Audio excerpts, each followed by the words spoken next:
At another video. तो आज का जो हमारा टॉपिक रहेगा वो रहेगा क्यू डेटा स्ट्रक्चर के ऊपर। अगेन इस चीज को दोबारा से दो चीजों के थ्रू सॉल्व करा जा सकता है। पहला रहेगा हमारा एरे लिस्ट।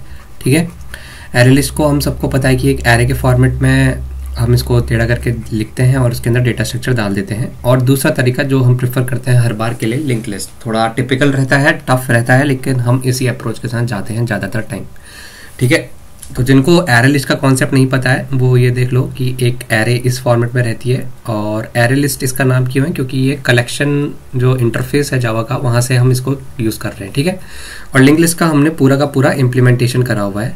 ये चैनल पे तुमको इसका पूरा प्लेलिस्ट मिल जाएगा, वहाँ से अगर तुम्हें इसका कॉन्सेप्ट भी नहीं पता है तो स्टार्टिंग की 2 या 3 वीडियो देख के आओ, सिर्फ थ्योरेटिकल वाली, उसके बाद इस वीडियो में जंप कर सकते हो।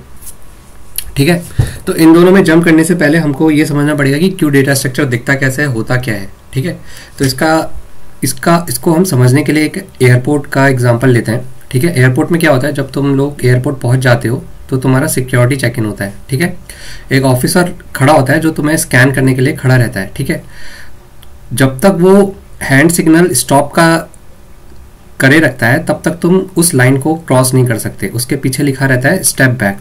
ठीक है, तो होता क्या है, जब तक वो ऑफिसर तुमको नहीं बुलाएगा तो हर एक आदमी जो आ रहा है वो आकर के उस लाइन पे के पीछे खड़ा हो जाएगा। ठीक है, एक आदमी आया, फिर पीछे से दूसरा आदमी आया, वो भी खड़ा हो गया। ठीक है, फिर उसके बाद एक और आदमी आ गया, एक और खड़ा हो गया। ठीक है, तो तुमने यहाँ पे एक पैटर्न नोट करा होगा, हर आदमी एक दूसरे के पीछे खड़े होने आया। ठीक है, एक सर्टेन पाथ को फॉलो करते हुए। तो इसी तरीके से अगर कोई चौथा आदमी भी आता है वो फिर से यहाँ पीछे से आके यहाँ पर खड़ा हो जाएगा।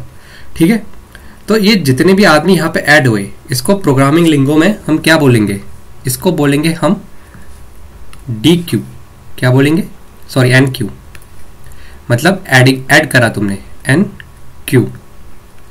ठीक है, अब इस ऑफिसर ने जो स्टॉप का सिग्नल इसने अपने हाथ से करा था ये हटाया यहाँ से। ठीक है, इस स्टॉप सिग्नल को यहाँ से हटाया, इसने लाल वाले आदमी को बोला आजा भाई तेरी चेकिंग शुरू करते हैं। तो ये लाल वाला आदमी क्या करा, बेसिकली यहाँ से जंप करके यहाँ चला गया। ठीक है, तो अब क्या हुआ, इसको ये इसकी स्कैनिंग शुरू हो गई, ये ऑफिसर के सामने खड़ा हो गया, तो ये यहाँ से हट गया। तो ये जब यहाँ से हटा तो इस प्रोसेस को हम बोलते हैं डी क्यू, मतलब हमने वहां से एक क्यू से एक आदमी हटा दिया, तो इस प्रोसेस को क्या बोलेंगे हम, D Q, D Q U ई। तो इन्हीं दो टर्म्स के अराउंड हमारा क्यू डेटा स्ट्रक्चर रिवॉल्व करता है, एक है डी क्यू, एक है एन क्यू। ठीक है, इनके हम फंक्शंस बनाएंगे, देखेंगे कैसे काम करना है। तो इसमें एक चीज पैटर्न ऑब्जर्व करने वाली और है कि मैं ऐड एक ही तरफ से कर रहा हूं और मैं किसी भी चीज को या किसी भी पर्सन को निकाल रहा हूं तो एक ही तरफ से निकाल रहा हूं। ठीक है, तो टाइम बिंग के लिए 2 तो हम पॉइंटर यूज करेंगे। तो इसको मैं ले लेता हूं लास्ट, इस पॉइंटर को जहां से हमने निकाला, और इसको ले लेता हूं फर्स्ट। ठीक है, अब यही फर्स्ट और लास्ट का जो कॉन्सेप्ट है हम अपने लिंक लिस्ट और एरे लिस्ट में लगाएंगे। ठीक है, तो इन दोनों का कॉन्सेप्ट समझ में आया। तो अब इन दोनों में डिफरेंस में आओ, एरे लिस्ट और लिंक लिस्ट में। ठीक है, होता क्या है, अगर तुम क्यू में कुछ भी ऐड करना चाहते हो, पहले तो तुम ये समझ लो कि एरे लिस्ट की क्यू भी ऐसे ही दिखेगी और लिंक लिस्ट का क्यू भी ऐसा ही दिखेगा जैसा नीचे तुम्हें दिख रहा है। ठीक है, बस लिंक लिस्ट में क्या होता है, हेड और टेल का कॉन्सेप्ट होता है। मैंने अभी ऊपर बताया, एक यहाँ पे मैं ले लूंगा लास्ट, तो ये टेल हो गया लास्ट, अभी तक जो टेल होता था, अब ये बन जाएगा हमारा लास्ट, और जो हेड है हमारा यहाँ पे वो बन जाएगा फर्स्ट। ठीक है, सेम कॉन्सेप्ट एरे लिस्ट में भी आता है, ये रहेगा हमारा लास्ट, ये रहेगा फर्स्ट। ठीक है, तो दोनों चीजों में एक इंपॉर्टेंट पॉइंट ये है, अगर तुम्हें कोई भी एलिमेंट ऐड करना है तो वो फर्स्ट जो तुम्हारा पॉइंटर है, फर्स्ट पॉइंटर के थ्रू ही ऐड करोगे, और हमेशा लास्ट पॉइंटर की हेल्प से रिमूवल ऑपरेशन होता है।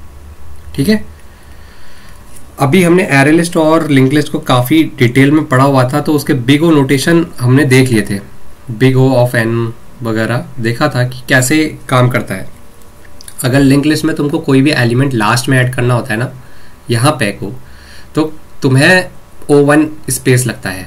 ठीक है, O1 बिग ऑफ 1 स्पेस लगता है। और अगर यहाँ से रिमूव भी करना है तब भी तुम्हें O1 ही लगता है, मतलब एक कांस्टेंट टाइम लग रहा है तुम्हें, ठीक है। बढ़िया अप्रोच है। बिग ऑफ 1 एक फ्लैट लाइन होती है ग्राफ में, ठीक है। सेम कॉन्सेप्ट इसमें आते हैं। लेट सपोज अगर तुम्हें लास्ट एलिमेंट निकालना है ना यहाँ से, तो बेसिकली तुम्हें बाकी के एलिमेंट आगे को खिसकाने हैं इसमें। एक चीज नोटिस कर रहे हो, अगर ये पूरा एरे लिस्ट मेरा भर गया है, यहाँ पे 6 है, अब मेरे को 7 ऐड करना है और यहीं से ऐड करना है, तो मेरे को बेसिकली पहले ही एक यहाँ पे बॉक्स बनाना पड़ेगा और ये सारे शिफ्ट करने पड़ेंगे। तो ये तो ON में जा रहा है शिफ्टिंग, और रिमूवल लास्ट एलिमेंट करना है तो इसको रिमूव कर सकते हो तुम कांस्टेंट टाइम पे, O1 टाइम पे, क्योंकि इंडेक्सिंग के थ्रू कांस्टेंट टाइम से रिमूव कर सकते हैं। तो ON की तरफ जाना ही क्यों है जब हम दोनों ही चीज O1 टाइम पे कर सकते हैं। तो इस वीडियो की सीरीज के लिए ये कॉन्सेप्ट लिंक जो हमारा रहेगा क्यू का, वो मैं लिंक लिस्ट के थ्रू इम्प्लीमेंट कराऊंगा। थोड़ा सा टफ रहता है लिंक लिस्ट का इम्प्लीमेंटेशन, बट अगर क्वेश्चन सॉल्व करने जाओगे तो ज़्यादा बेटर अप्रोच रहेगी और इंटरव्यू के सामने अप्रोच अच्छा बनता है, ठीक है।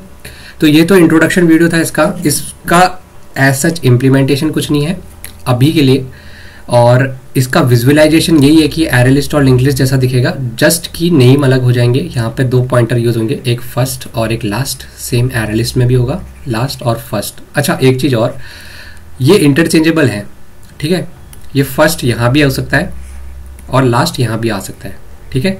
लास्ट जो होगा एक तरफ से हमेशा चीज़ों को इंसर्ट करोगे और एक पॉइंट से हमेशा चीज़ों को एग्जिट करवाओगे, ठीक है। ये याद रखना है, क्यू का यही पॉइंट होता है। तो इससे एक टर्म निकाल के आता है FIFO, first in first out, first in first out. जैसे कि हमने अपना ऊपर वाले एग्जांपल पे भी देखा था, ये बंदा लाल वाला सबसे पहले खड़ा था तो सबसे पहले आगे भी गया, ठीक है। तो कई लोग इसको फाइफो भी बोलते हैं, जो हाई फाई वाला फाई होता है, FIFO, first in first out, ठीक है।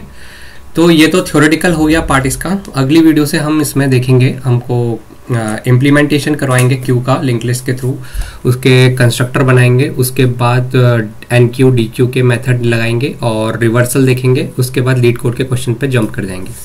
तो अगली वीडियो पे मिलेंगे। Thank you.